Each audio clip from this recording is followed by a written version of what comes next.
ব্রট to you by V Guard, co powered by Sensodyne ও ভিমল বলো কথা Kesari. Associate sponsor UltraTech cement.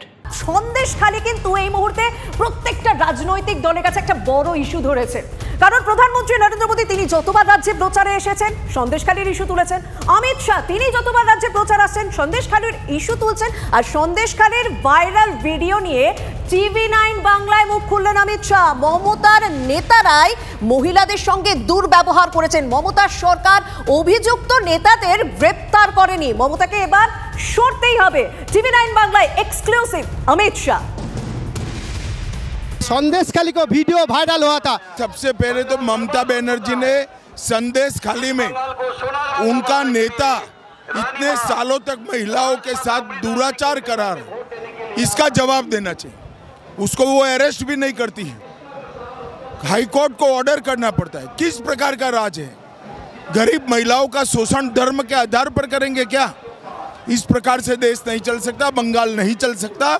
Mamata Banerjee को जाना ही है। ये महुआ दीदी का घर है, अब क्या बोलेगा? महुआ दीदी का घर है कृष्णनगर।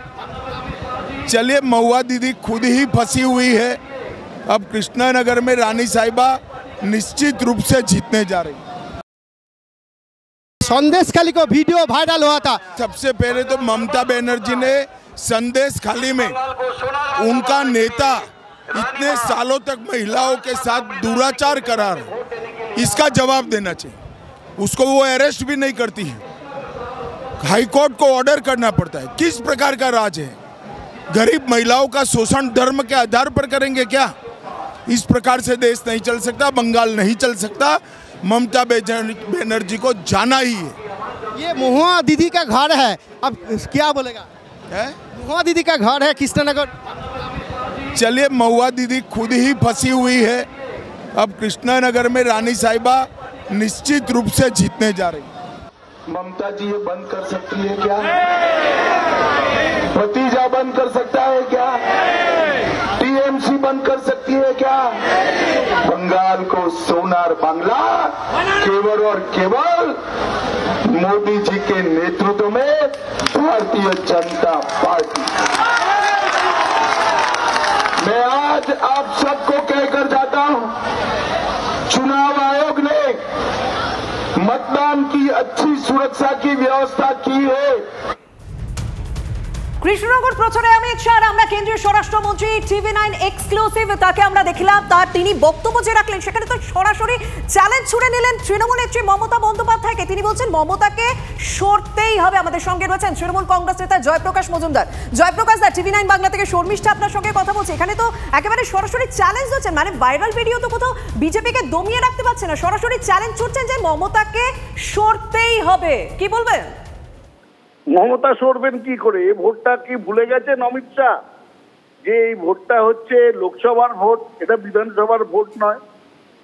আমি আপনাদের একটি তথ্য জানাচ্ছি, 2016 এবং 2021 দুটো বিধানসভাতেই আমি জয়প্রকাশ মজুমদার অমিত শাহ এবং নরেন্দ্র মোদীর পশ্চিমবঙ্গের যে সভা হতো তার টকিং পয়েন্ট বা স্পিচ তৈরি করে দিতাম। আজকে দাঁড়িয়ে আমার মনে হচ্ছে তারা সেই সময়কার সব লেখাগুলো ধুলো ঝেড়ে এখানে আসছেন, তারা ভুল করছেন যে এই নির্বাচনটা যেন মমতা বন্দ্যোপাধ্যায়কে সরানোর নির্বাচন বা বিধানসভার নির্বাচন, এইটুকুনি জ্ঞানগম্ভীর নেই। যেটা হচ্ছে নরেন্দ্র মোদীর পুনর্নির্বাচন কি তাকে তাড়ানোর নির্বাচন, এটা হচ্ছে প্রথম কথা। দ্বিতীয় কথা, যে আজকে যেটা ভিডিও এসছে সামনে, এরা বুক বাজিয়ে বলছে আমরা প্রচার যন্ত্রের মাধ্যমে এই ভিডিওর ওপর দিয়ে প্রচার করে আমরা একে নস্যাৎ করে দেব। মায়েদের, বাংলার মায়েদের 2000 টাকা করে সম্মান বিক্রি, সেটা আমাদের কাছে গুরুত্বপূর্ণ নয়। সব থেকে বড় কথা, বাংলার সম্মান বিক্রি, সেটাও এদের কাছে গুরুত্বপূর্ণ নয়। সেটাই গলার জোরে গলাবাজি করে সেটাই বোঝাতে চাইছেন। অন্যদিকে দেখুন, আজকে কর্ণাটকে গিয়ে সেখানে যে লোকটি 3000-এর বেশি মহিলার সম্মানহানি করেছেন, সর্বনাশ করেছেন, তাকে পাশে নিয়ে চলছেন নরেন্দ্র মোদী, অমিত শাহ। এদের লজ্জা নেই? এরা মহিলাদের কথা বলে, রাজ্যপাল পাঠিয়েছেন, সেই রাজ্যপাল মহিলাদের শ্লীলতাহানি করছেন। মণিপুর নিয়ে কথা নেই, মমতা বন্দ্যোপাধ্যায়কে নিয়ে কথা বলছেন, সন্দেশখালী নিয়ে কথা বলছেন, যে ঘটনা নিজেরা সাজিয়ে তৈরি করেছেন। আর একটা প্রশ্ন, জয়প্রকাশ দা, ধন্যবাদ। জয়প্রকাশ মজুমদার, তৃণমূল কংগ্রেস নেতা জয়প্রকাশ মজুমদারের সঙ্গে আমরা কথা বললাম, এবং আমরা যে TV9 বাংলায় কেন্দ্রীয় স্বরাষ্ট্রমন্ত্রী অমিত শাহ তিনি যে বক্তব্য রাখলেন, মানে সন্দেশখালীর ভাইরাল ভিডিও নিয়েও তিনি মুখ খুললেন। তিনি কি বলছেন? মমতার সরকার অভিযুক্ত নেতাদের গ্রেপ্তার করেনি, মমতাকে এবার সরতেই হবে এবং মহিলাদের শোষণের ফল ভুগতেই হবে। আমাদের সঙ্গে রয়েছেন বাম নেতা সুজন চক্রবর্তী। সুজন দা, TV9 বাংলা থেকে শর্মিষ্ঠা আপনার সঙ্গে কথা বলছি। কি বলবেন? মহিলাদের শোষণের ফল ভুগতে হবে, মমতাকে সরতেই হবে, অমিত শাহের বক্তব্য। না, মমতাকে সরতে হবে এ নিয়ে তো কোনো সন্দেহ নেই। সবাই জানেন পশ্চিমবাংলায় মমতাকে সরতে হবে, এটা নিয়ে কারোর কোনো সন্দেহ নেই। মানুষ ভেবেছিল বিজেপি যা বলে সেটা হয়তো খানিকটা করে, খানিকটা বিশ্বাস করতে চেয়েছিল, পরে বুঝেছে যে মমতার পাশে ঢাল হয়ে দাঁড়িয়ে আছে দিল্লিতে বিজেপি। তাহলে আপনি এই অমিত শাহ বক্তৃতা শুনুন। এর আগে দুটো নির্বাচনে 14তে এবং বিশেষ করে 19 সালে চিটফান্ড নিয়ে নির্দিষ্টভাবে বলেছিলেন যে 60 দিনের মধ্যে সব ব্যবস্থা নেব, সব জেলে ঢোকাবো। মোদীজি বলে দিয়েছে আর কোনো কথা নেই।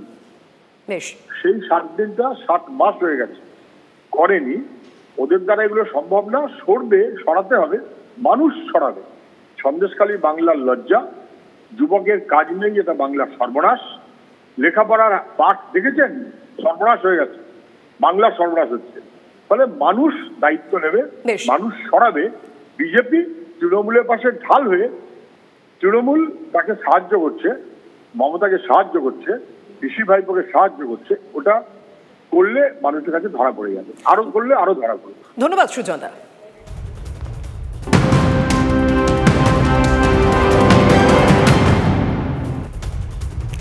এদিকে ইতিমধ্যে বিজেপি রাঢ়বঙ্গকে পাখির চোখ করেছে। গতবারে যে আসনগুলি জিতেছে বিজেপি, সেই আসনগুলো তো অবশ্যই ধরে রাখতে হবে, তার পাশাপাশি নতুন আসনও তো জয় করতে হবে।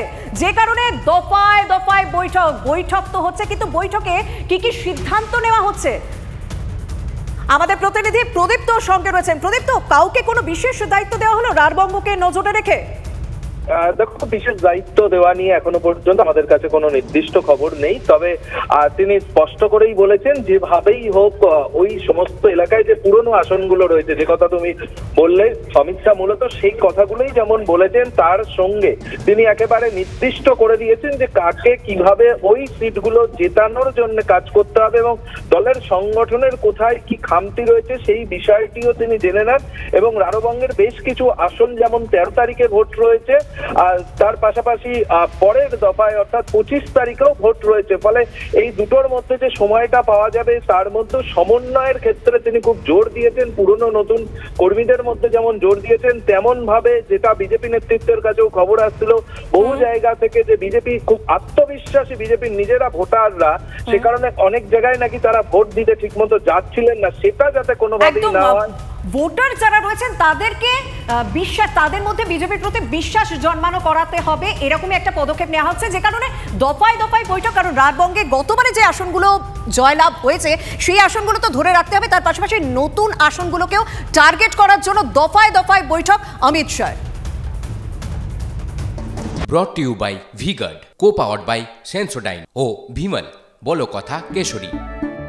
Associate sponsor UltraTech cement.